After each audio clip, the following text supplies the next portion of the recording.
ये अग्रवाल नेम की हिस्ट्री क्या है? They are job creators. उसकी प्रमुख भूमिका है देश के आर्थिक विकास में। हिंदुस्तान में चैरिटी होती है उसका 66% का। अनेक स्वतंत्रता सेनानी, मीडिया जगत से हमारे अनेक लोग, उद्योगों में, फाइनेंस में, हर चीज में देश को योगदान अग्रवाल समाज दे रहा है। अग्रवाल समाज है सबसे ज्यादा व्यापार पे फोकस करता है और व्यापार जब करता है सब कुछ अपना दाव पे भी। छोटी छोटी कॉलोनियों में जो अपना धंधा चला रहे हैं सर, वो बड़ा डिस्ट्रॉय हो चुका है sir. You are connectors in the economy. You connect the farmer to the table. You connect wood to the finished product to the kitchen. You are the connectors. They don't seem to understand that you need connectors. ये Agarwal name की history क्या है? महाराजा अग्रसेन जी हाँ। राजा हुए हैं हरियाणा में, तो उन्होंने देश को समाजवाद का सिद्धांत दिया। 1 ईंट और 1 रुपया, उनके राज्य में जो भी व्यक्ति आता था उसको 1 ईंट और 1 रुपया प्रत्येक व्यक्ति देता था, जिससे उसको कार्य करने की पूंजी और रहने के लिए आवास उपलब्ध होता था। तो वो समाजवाद के सिद्धांत के आधार पे ही अग्रवाल समाज की स्थापना हुई, जिसमें हम अग्रसेन जी महाराज हमारे पितृपुरुष हैं, माता महालक्ष्मी हमारी कुलदेवी हैं, और हमारे अनेक स्वतंत्रता सेनानी, मीडिया जगत से हमारे अनेक लोग, उद्योगों में, हर चीज़ में, फाइनेंस में, हर चीज़ में देश को योगदान अग्रवाल समाज दे रहा है। उसकी प्रमुख भूमिका है देश के आर्थिक विकास में। हिंदुस्तान में 5% लगभग अग्रवाल हैं, लेकिन जो हिंदुस्तान में चैरिटी होती है उसका 66% करते हैं। समाज के साथ एक सबसे बड़ी चीज़ है कि दे आर जॉब क्रिएटर्स। सबसे ज़्यादा अगर आप देखेंगे government can not give job to everybody, लेकिन हर दुकानदार, चाहे उसकी अगर चाय की भी दुकान है, जनरल स्टोर भी है, तो भी उसकी दुकान पे 1-2 लोगों को वो जॉब प्रोवाइड कर रहा है। तो सबसे बड़े जॉब क्रिएटर इंडिया में अगर कोई कम्युनिटी है तो that is Agarwal community. You are connectors in the economy. Yes, Right? Meaning that you connect the farmer to the table, you connect the wood to the finished product to the kitchen, you are the connectors. They don't seem to understand that you need connectors. You cannot do without connectors. It cannot be that just you have one guy sitting on the top and वो सबका मतलब खून चूस रहा है ऊपर से। Sir they will understand, लेकिन बहुत देर हो चुकी होगी सर। हाँ, and damage will be tremendous. जैसे अभी इंडिगो के साथ हुआ, ऐसे ही हमारे सेक्टर्स के साथ होगा सर। मोनोपोलाइज हो गया, इंपोर्ट बेस्ड हो गया खाने के लिए। अरे देखेंगे भाई कौन importer. So what is the issue? आजकल एक समस्या जरूर है, एक डर का माहौल सब में है। आपके यहाँ भी आने से ना कुछ लोगों को डराया जाता है। कुछ लोग इसलिए डरते हैं क्योंकि आपके पास आएंगे मिलने, तो अगर वहाँ पता चल गया तो वो भी प्रॉब्लम आएगी। तो एक डर का माहौल जरूर है। और व्यापारी, देखिए एक चीज़ जो पिछले सालों में हुई है, व्यापारी को किस तरह चोर बना दिया गया है। लोग ये रियलाइज नहीं करते, जो लोग व्यापार करते हैं वो सबसे पहले अपने घर से पूंजी लगाते हैं। आज व्यापार आप करते हैं, कोई फैक्ट्री लगाते हैं, अगर नुकसान होता है आपका घर बार सब कुछ बिक सकता है। एक ये ज़रूर माहौल जो देश में बन गया है कि व्यापारी तो चोर है, सिर्फ चोरी करते हैं, ऐसा नहीं है। जैसे उन्होंने कहा जॉब क्रिएटर है, देश में जो आपकी इकोनॉमी बढ़ती है उसमें व्यापार का बहुत बड़ा योगदान है। और जो अग्रवाल समाज है सबसे ज़्यादा व्यापार पे फोकस करता है और व्यापार जब करता है सब कुछ अपना दाव पे भी लगता है। फिनिश गुड है, पहले वो 12% वाला हम बाई करता था, अभी गवर्नमेंट ने कह दिया कि वो 12% वाला हम 5% कर रहे हैं। शूज़ इंडस्ट्री में क्या हो रहा है सर कि जो चमड़ा है उसको 18% पे ले गए और शूज़ को 5% पे ले आए। तो जब आपने कॉस्ट तो कम करी नहीं क्योंकि रॉ मटेरियल पे रेट बढ़ा दिए हैं, तो इस तरह से खाली आई वॉश है। जीएसटी को लेके आप कितनी भी बातें नहीं तो इसका लॉजिक क्या है? लॉजिक ये सर, कॉस्ट तो उतरी रहेगी सर। हाँ, बट फिर कर क्यों रहे हैं? जैसे मैं ग्रेन से ट्रेड करता हूँ सर, पल्सी से ट्रेड करता हूँ। आप एक चीज बताइए सर, हम 5 साल से आत्मनिर्भर भारत, आत्मनिर्भर कृषि का वो कर रहे हैं। आत्मनिर्भर छोड़ो सर, हम आयात निर्भर हो गए, इम्पोर्ट डिपेंडेंस हो गए। एक सिंपल सी बता दो, कौन सा इनके पास इकोनॉमिस्ट है कि हम किसान की आमदनी डबल करेंगे, हिंदुस्तान को आत्मनिर्भर करेंगे। सर 8,000 रुपये तुअर की MSP है आज की डेट में, ठीक है ना। गवर्नमेंट की प्रिक्योरमेंट नियर 7 to 8% है। 5,000 रुपये में अफ्रीका की तुअर आ रही है, 5200 रुपये में, 5500 रुपये में म्यांमार से तुअर आ रही है। तो हम किसान को पागल बना रहे हैं, व्यापारी को पागल बना रहे हैं, सरकार को। तो is it 30% below MSP? But is it confusion or is it malice? Sir, it is not a confusion, sir. They are just making up. But why do malice to so many people? What is the idea? so there is no clarity at the level of the government. No clarity. Right. Just somebody gives an idea, they just implement it. The media is open to them. Everything is printed over there. लोगों के दिमाग में वही बैठ जाता है कि government has done the right. लेकिन एक्चुअल में इट इज़ नॉट। सर मैं अपने केमिकल सेक्टर का बताता हूँ आपको। केमिकल्स के अंदर मेजर प्रोडक्ट्स सब इम्पोर्टेड है। इंडियन इंडस्ट्री नहीं फ्लरिश कर रही। एक छोटा सा प्रोडक्ट है सिट्रिक एसिड। सर कोई भी food processing industry, pharma industry उसके बिना नहीं चल सकती. Sir can you imagine not even a kg is produced in India. 1 lakh metric tons is imported every year. कहाँ से आता है? Sir China and European countries, majority China, because that is cost effective. ऐसे से बहुत सारे raw material. What I am seeing is that government has given up on the idea of production. Absolutely. कि they have just हाथ उठा लिए and they are saying कि भैया चाइना का माल यहाँ बिकेगा and that's it, खत्म. Just imported and consumed.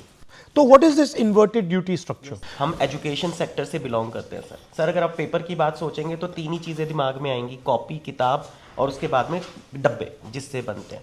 Sir तीनों ही चीज़ें हमारी जीएसटी के बाद छोटी इंडस्ट्री स्टेक पे लग गई है. नंबर 1 इज नोटबुक कॉपीज़ पे सर पहले आज 18% पेपर पे जीएसटी कर दिया गया है, जिससे कि 18% आपकी कॉस्ट चढ़ गई, लेकिन कॉपी को कर दिया गया 0 पे. उससे इशू नहीं है सर. इशू ये है कि 0 पे जो पेपर खरीद रहा है उसे कोई इनपुट सर्विसेज का जीएसटी बेनिफिट ब्लॉक कर दिया गया. अगर पहले जो कॉपी 50 रुपये की थी वो कॉपी आज 62 रुपये की मैन्युफैक्चरर को कॉस्ट कर रही है. वाइसा वर्सा क्या हुआ है सर कि जो बिग मिल्स हैं इंडिया के, अगर वो आज 0% पे वेस्ट खरीदते हैं और 0% पे ही कॉपी बेच देते हैं, उनकी कॉपी तो 50 रुपये की रह गई सर. और जो हज़ारों लाखों कॉपी मैन्युफैक्चरर्स हैं वो सब उनकी कॉपी 62 रुपीज़ की हो गई. वो एक भी कॉपी मैन्युफैक्चरर अगले 2 साल में दिखेगा नहीं सर. बंद करना पड़ेगा सर. इन्वर्टेड टैक्स स्ट्रक्चर का यही मीनिंग है सर कि आप 18 पे अगर ले रहे हैं, अगर वो टैक्स 5 पे होता तो गवर्नमेंट कहती है भाई 5 तो कंज्यूमर से ले लो और 13 का आप हमसे रिफंड ले लो. लेकिन अगर 18 पे वो प्रोडक्ट 18 पे वो पेपर खरीद रहे हैं और 0 पे बेच रहे हैं तो उन्हें 18 का 18% गवर्नमेंट को जीएसटी को जमा कराना पड़ेगा, क्योंकि जो भी प्रोडक्ट 0% जीएसटी में है उनका ITC input claim government block कर देती है. ये शक्ति जो करवा रही है, ये कौन कौन लोग हैं? जो सरकार को चंदा देती है, सर, few जो सरकार से MNCs लाभ लेती है. So big business, big bulls, big bull, जो इंडस्ट्री चला रहा है पेपर बनाने की, big industrialist. Big industry. Second, अकेला तो नहीं करा सकता. नहीं. Then बड़े हाउसेज हैं पेपर बनाने वाले. ठीक है.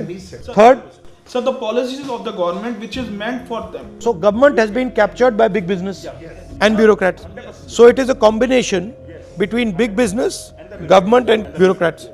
मुझे ऐसा लगता है कि कुछ 100 लोगों की एक कम्युनिटी है जो आज इस देश को पूरे को कंप्लीटली रन करते हैं. वो उन्हीं की एडवाइस के ऊपर इस काम को किया. उसमें 100 लोग. We cannot have a system that is running for 5% of people. Like I talk about Jati Janganna and I say, look, 90% of population is not being represented. But I can use that same frame here. Two guys sitting over there, that they are the 5%, वो पूरा चला रहे हैं और आप लोग मतलब डूब जाओ, मर जाओ, कुछ भी हो जाए, it doesn't matter to anybody. आज हम कृषि प्रधान देश थे, कृषि का बेड़ा गर्क हो गया सर. हमारी industry, pulses industry, rice industry, it's on the horns of sinking. It's almost sunk sir. Sir आज हम जीएसटी की बात करते हैं, कितना एडवर्टीजमेंट आता है, दालों पे जीएसटी नहीं है, चावल पे नहीं है. सर 25 किलो तक की पैकिंग पे जीएसटी है 5%. कंज्यूमर 25 किलो से नीचे ही खाता है. 1 किलो, 2 किलो, 5 किलो, सब पे 5% जीएसटी है. लेकिन the advertisement you read, there will be no GST on pulses and rice. Delhi के अंदर कोई आइटम स्पाइसेस की, ड्राई फ्रूट की कोई अपनी पैदावार नहीं है. दिल्ली एक शुरू से डिस्ट्रीब्यूशन सेंटर रहा है जिसको इस गवर्नमेंट ने ख़त्म कर दिया. आज दिल्ली के अंदर कोई भी कोल्ड स्टोरेज की व्यवस्था नहीं है और सारे कोल्ड स्टोरेज कम से कम 100 के करीब कोल्ड स्टोरेज कुंडली में हैं हरियाणा के अंदर, जिनमें हमारा सारा माल स्टोर होता है. अब गवर्नमेंट ने ये कर दिया कि आपको वहाँ पे भी जीएसटी लेना पड़ेगा. अब एक छोटा व्यापारी कितनी जगह जीएसटी लेगा, उसका वहाँ पर 20 कोल्ड स्टोर में माल है.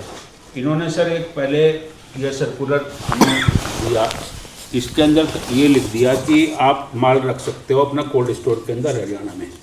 उसके बाद ये उसी डिपार्टमेंट ने सर्कुलर निकाल दिया कि आपको जीएसटी लेना पड़ेगा. Okay. If you are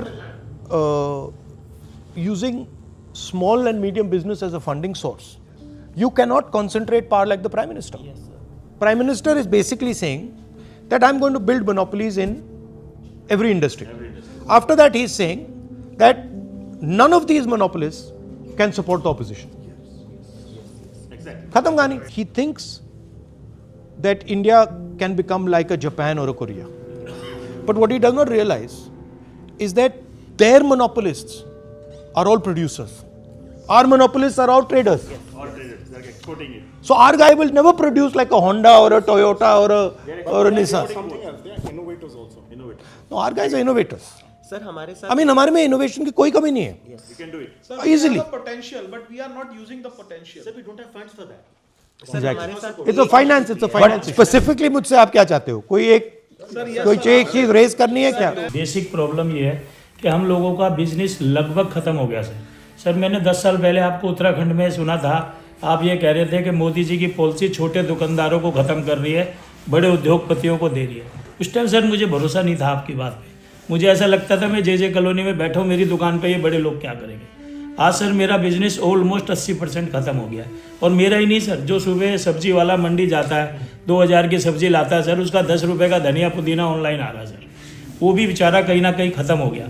तो मेरी आपसे एक छोटी सी डिमांड है सर कि कहीं ना कहीं हमारी इस वॉइस को किसी प्लेटफॉर्म पे उठाया जाए कि हमें प्रोटेक्ट किया जाए। हम बहुत छोटे छोटे दुकानदार छोटी छोटी कॉलोनियों में जो अपना धंधा चला रहे हैं सर, वो बड़ा डिस्ट्रॉय हो चुका है sir. Okay, thank you very much. Nice to meet you.